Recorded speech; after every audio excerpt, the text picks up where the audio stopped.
हरियाणा की हर अपडेट के लिए बेल आइकन दबाएं और सब्सक्राइब करें STV हरियाणा न्यूज। कहा कि कोरोना महामारी के दौरान खर्च की गई धनराशि की जांच होनी चाहिए। उन्होंने कहा कि इस धनराशि में बड़े स्तर पर गोलमाल होने की संभावना है।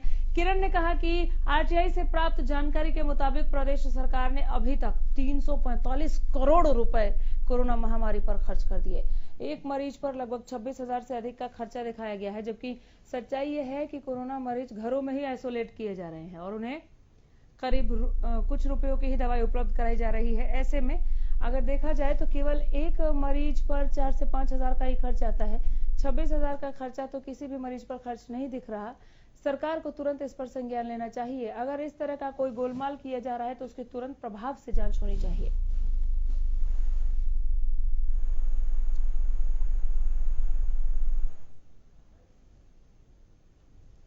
खुलासा हुआ है उसके मुताबिक जो है 345 करोड़ रुपए जो है वो खर्च हो चुका है और प्रति व्यक्ति के ऊपर, प्रति मरीज के ऊपर 26,345 रुपए जो है वो खर्च किया गया है।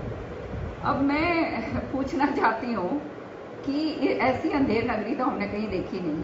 सारों ने देखा कि सारे मरीज जो है उनसे जो पूछा जाता है वो कहते हैं कि उनको आइसोलेट करा जा रहा है और 50 से 100 रुपए की जो है दवाई उनको दी जाती है, साथ के साथ वो भी बड़ी मुश्किलों के साथ। और फिर टेस्ट के लिए जो है 4,500 रुपये जो है वो खर्चा आता है। 100 रुपये आप दवाई का लगा लो तो 5,000 ज़्यादा से ज़्यादा एक व्यक्ति के ऊपर जो है खर्चा आ रहा है। तो इतना सारा जो ये बताया है कि 26,355 रुपया जो एक व्यक्ति के ऊपर खर्च करा गया है, मैं समझती हूँ कहीं ना कहीं गड़बड़ी है और सरकार को इसके ऊपर तुरंत संज्ञान लेकर इसके ऊपर का जो है इंक्वायरी बिठानी चाहिए कि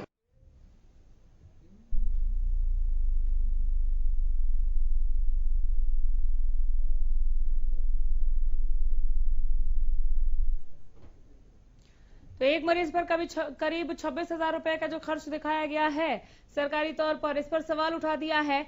तो शाम से विधायक किरण चौधरी ने इन्होंने सरकार से सीधा सवाल पूछते हुए कार्रवाई की मांग की है कि अगर इसमें कोई गोलमाल सरकार को नहीं दिख रहा तो सरकार तुरंत प्रभाव से एक्शन ले। सरकार को इस मामले पर संज्ञान लेना चाहिए।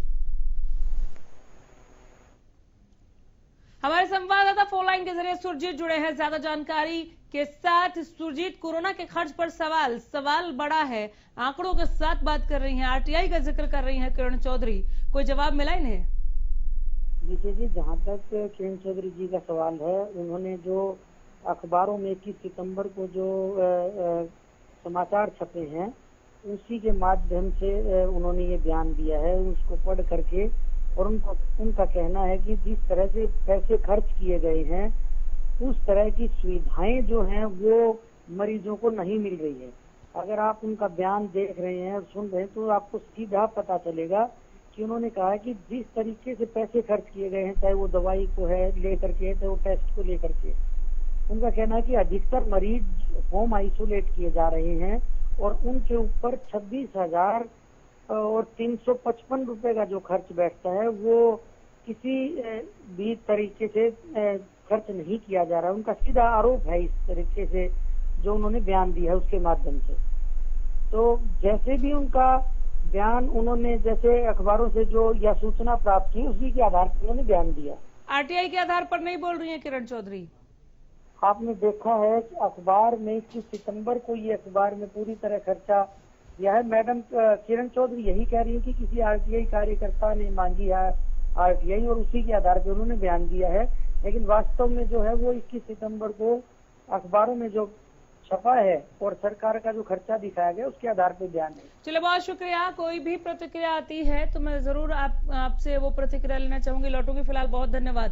तो 345 करोड़ रुपए का खर्च होगा, यह किरण का सवाल है। हमारे साथ बीजेपी प्रवक्ता संजय शर्मा जुड़ गए हैं। संजय जी, बहुत स्वागत है हरियाणा न्यूज पर आपका। धन्यवाद अनामिका जी। किरण चौधरी को सुना आपने, कोरोना महामारी पर प्रदेश सरकार की ओर से जो पैसे खर्च किए गए हैं 345 करोड़ के आसपास जो पैसे खर्च हुए, उसको लेकर सवाल पूछ रही हैं। देखिए, कांग्रेस के लोगों की आदत हो गई है कि वो कोरोना जैसी महामारी जो कि पूरे समाज के लिए, पूरे मानवता के लिए एक बहुत बड़ा खतरा बन करके आई, ऐसे समय में भी वो वही राजनीति ढूंढ रही हैं जिससे कि वो अपना कोई लाभ उठा सके। देखिए, भारतीय जनता पार्टी की न केवल सरकार ने बल्कि भारतीय जनता पार्टी के कार्यकर्ताओं ने भी खुद आकर के लोगों की जिस तरह से सेवा भावना के हिसाब पर उनकी सेवा की और कोरोना काल के अंदर अपनी जान की परवाह न करते हुए जिस तरह से हमारे जो कोरोना वॉरियर्स हैं, चाहे वो सफाई कर्मचारी हैं, चाहे वो हमारे मेडिकल स्टाफ से जुड़े हुए लोग हैं, चाहे वो पुलिस प्रशासन के लोग हैं, चाहे वैसे प्रशासन के लोग हैं, जिस तरह से अपने जान पे खेलकर उन्होंने लोगों की जान को बचाया, उनकी सेवा शुश्रूषा की, उसमें भी वो घोटाले की बातें कर रहे हैं। असल में कांग्रेस के लोग अपने नहीं, लेकिन एक बेस वो बता रही है, वो जिक्र कर रही है कि जब ज्यादातर लोगों को होम आइसोलेट किया जा रहा है, जो 4-5 हजार की दवाइयों में ठीक हो जा रहे हैं, तो फिर हर एक मरीज पर 26,355 रुपए खर्च नहीं हो सकते, इसकी जांच की वो मांग कर रही हैं। नहीं, वो कहाँ की वो एस्टिमेट दे करके आई हैं, वो कहाँ से उनको ये जानकारी? उन्होंने एक न्यूज़पेपर उठाया और उसमें उन्होंने एक आरटीआई कार्यकर्ता का जिक्र करते हुए कि उन्होंने एक आरटीआई निकाली थी, उस आरटीआई कार्यकर्ता का जिक्र करते हुए ये बात सवाल के सामने रखी है। नहीं अनामिका जी, किसी एक मरीज के बारे में किसी आरटीआई कार्यकर्ता ने कुछ पूछ लिया तो उसको आप पूरे प्रदेश के ओवरऑल खर्चे के बारे में था डॉक्टर संजय। बहरहाल आप बने रहिए जरा, मैं आपको क्लियर करवा देती हूँ खुद कांग्रेस से ही, और उसके बाद मैं आपके पास फिर लौट रही हूँ। जरा सुनिए आप, कांग्रेस प्रवक्ता बाल मुकुंद इस वक्त हमारे साथ फोन लाइन के जरिए हैं। बाल मुकुंद जी, सुन रहे थे आप बीजेपी की प्रतिक्रिया? जी बिल्कुल सुन रहा था मैं अनामिका जी। बहुत स्वागत है आपका। और क्या कंफ्यूजन है या क्या डाउट है किरण चौधरी को, जरा क्लियर कर दीजिए, फिर मैं संजय शर्मा से जवाब लेती हूँ। देखिए अनामिका जी, भारतीय जनता पार्टी के प्रवक्ता व्यक्ति तो बड़े सीनियर प्रवक्ता हैं, चीजों को समझते हैं, लेकिन इनका सरकार का बचाव करने का जिस तरीके का रवैया है तो मैं समझता हूँ गैर जिम्मेदाराना बात है। एक आरटीआई कार्यकर्ता, हमारे देश में RTI right of information act है, एक कानून है, उस कानून के तहत किसी ने जानकारी साझा की है, जानकारी प्राप्त की है, और उसके बहुत ही वरिष्ठ नेता कांग्रेस की कई दफा मंत्री भी सरकार में साझेदार रहे, ना केवल हरियाणा में, दिल्ली में भी वो विधायक रहे हैं, तो उनको चीजों की जानकारी है। इतने वरिष्ठ नेता जब सवाल उठाते हैं और प्रवक्ता साथी उसको गैर जिम्मेदाराना बयान बनाते हैं, तो कई बार बड़ा इनकी बातों को सुनकर ऐसा लगता है कि अभी तक इनको शासन का वो अनुभव नहीं हुआ जो होना चाहिए। हम तो लगातार सत्ता में रहे हैं, अभी तो शासन का अनुभव है, ये बाई चांस पहली बार सत्ता में आए हैं तो शासन का अनुभव न होना भी एक प्रक्रिया का हिस्सा है इनकी का। जिस तरीके से मुख्यमंत्री गैर बयान देते हैं तो संजय शर्मा जी से क्या उम्मीद की जा सकती है? बीजेपी के प्रवक्ता तो कुछ भी कह सकते हैं, जब मुख्यमंत्री लाठीचार्ज के बारे में ये कहते हैं। नहीं, लाठीचार्ज में मत जाइए बाल मुकुंद जी, अगर इस पर बोलने के लिए है जैसे किरण चौधरी बोल रही है तो इस पर बोलिए जी, आप इसी पर बोलिए 345 करोड़ पर। अभी लाठीचार्ज पर नहीं बात कर रहे हम। मैं मुख्यमंत्री की बात कह रहा हूँ, मैं मुख्यमंत्री प्रदेश का मुखिया, उसके बारे में तो बात रखूंगा ही। गैर जिम्मेदारी इस पे रखो चाहे उस पे रखो, मेरे से तो आप जो ऐसा थोड़ी ना कि इस पे रखो चाहे उस पे रखो। बहरहाल आपने तो सवाल उठा दिया है। डॉक्टर संजय जी, मरीजों के आंकड़े और खर्च के आंकड़ों को देखते हुए कांग्रेस का ये सवाल है और मांग है सरकार से कि सरकार को इस मामले पर संज्ञान लेना चाहिए। अभी घोटाला इन्होंने कहा नहीं है, लेकिन सवाल उसी तरह से पूछा गया है कि पैसे गए तो गए कहाँ। असल में क्या, अभी बाल मुकुंद जी बड़े समझदार कांग्रेस के कार्यकर्ता हैं और ये बड़े स्पष्टवादी हैं, अपने नेताओं को भी नहीं छोड़ते, लेकिन कम से कम इनको इस बारे में तो इस तरह की बात नहीं करनी चाहिए कि केवल झूठ बोलकर कुछ बातों को चर्चित कर दो, हवा में फेंक दो, उसका कोई तथ्य आपके पास नहीं, कोई प्रमाण आपके पास नहीं है, केवल ऐसे ही बयान देने के लिए बयान, केवल सुर्खियों में बने रहने के लिए कि सरकार को घेरते रहो, इसलिए बयान देना मुझे लगता है अनामिका जी अच्छा नहीं, आपकी विश्वसनीयता समाप्त हो जाएगी। अभी ये बात जो अभी बाल मुकुंद जी कर रहे थे, विषय वो नहीं था चर्चा का, लेकिन फिर भी अगर ये बात कह रहे हैं कि लाठीचार्ज किसे कहते हैं, लाठीचार्ज वो होता है कि किसी ने कोई ऑर्डर दिया लाठीचार्ज का और कोई एफआईआर हुई, 10 लोग घायल हुए, एक दो व्यक्तियों के बारे में सोशल मीडिया पे चर्चा है कि उनको भी रोक दिया था। मैं इस पर ऑलरेडी बहुत डिबेट कर चुकी हूँ सर, इस पे हम ऑलरेडी बहुत बात कर चुके हैं, मैंने उनको भी रोक दिया था। प्लीज, आज किसान नहीं, आज कोरोना वॉरियर्स को लेकर सवाल पूछा गया है, आज सरकार के खर्चे को लेकर सवाल पूछा गया है कि जब मरीजों की इतनी संख्या नहीं है, आधार पे है, उसका आधार क्या है, उसका तथ्य क्या है, आरटीआई बताया है, कांग्रेस ने आरटीआई बताया है कि इतना खर्चा आपने किया नहीं, इतना दिखा दिया। केवल झूठ बोलना, केवल झूठ बोल करके लोगों को वर्गलाना, ये अच्छी बात नहीं है। कम से कम कोरोना जैसी बीमारी के बारे में तो लोगों की जान पे आन पड़ी है और कांग्रेस के लोग उसमें भी राजनीति ढूंढ रहे हैं और बिना तथ्य के ढूंढ रहे हैं। क्यों बिना तथ्य के झूठ बोल रहे हैं बाल मुकुंद जी? हाँ जी, झूठ बोल रही है कांग्रेस, वो भी बिना तथ्य के बोल रहे हैं आप लोग। ये आरटीआई कोई तथ्य नहीं, ये जब आरटीआई कोई तथ्य नहीं मान रहे, आप ये बताइए अमिता जी, जो लोग आरटीआई को तथ्य ही नहीं मान रहे तो उनकी समझ पे सवाल नहीं उठा सकते क्या हमें? जो लोग आरटीआई को तथ्य नहीं मान रहे, पूरे आरटीआई को ये तथ्य नहीं मान रहे तो इनकी सवाल पे समझ नहीं उठेगी, इनकी समझ पे सवाल नहीं उठेगा। कम से कम मुझे लगता है ऐसी बातों में मुझे लगता है कि आप लोगों को तो चर्चा करनी चाहिए ना।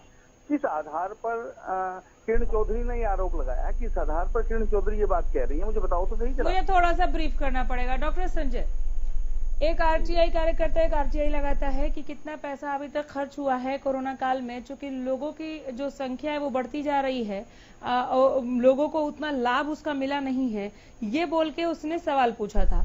किरण चौधरी ने उस आरटीआई कार्यकर्ता को जो जवाब मिला उसका एक पेपर उठाया और वो सवाल दाग दिया है अब सरकार से कि ज्यादातर लोग जब होम आइसोलेट होकर ठीक हो रहे हैं, जो 4-5 हजार रुपयों में ठीक हो जा रहे हैं, तो फिर पर मरीज, आप समझ रहे हैं सर, पर पेशेंट 25, सर सुनिए, पर पेशेंट 20,533 रुपए का खर्चा कहाँ से हो गया?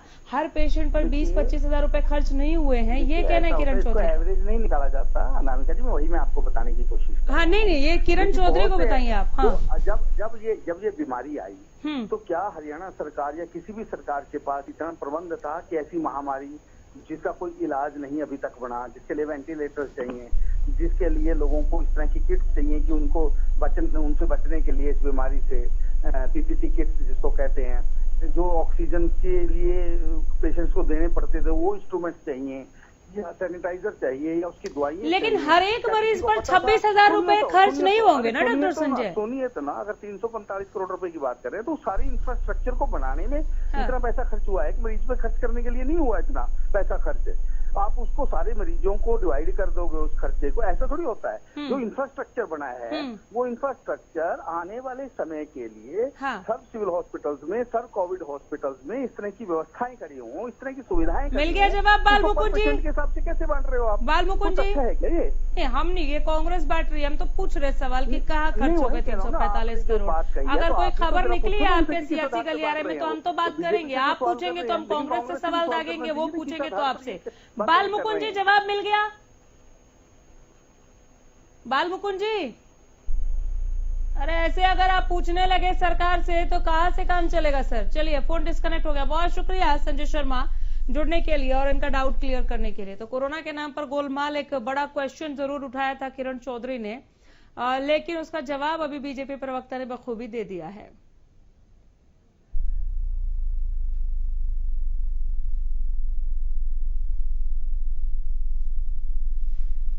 बीजेपी का यह कहना कि आप हर एक मरीज के इलाज का आंकड़ा एक जैसा नहीं निकाल सकते, किस आधार पर आप निकाल रही हैं, यह काम सरकार का है और सरकार इसे बहुत बखूबी निभा रही है, देख रही है कि लोगों तक कैसे इलाज पहुंचे और उसका खर्चा क्या है, इसका लेखा जोखा रखना भी सरकार का काम है। एक छोटा सा ब्रेक, फौरन लौट रहे हैं।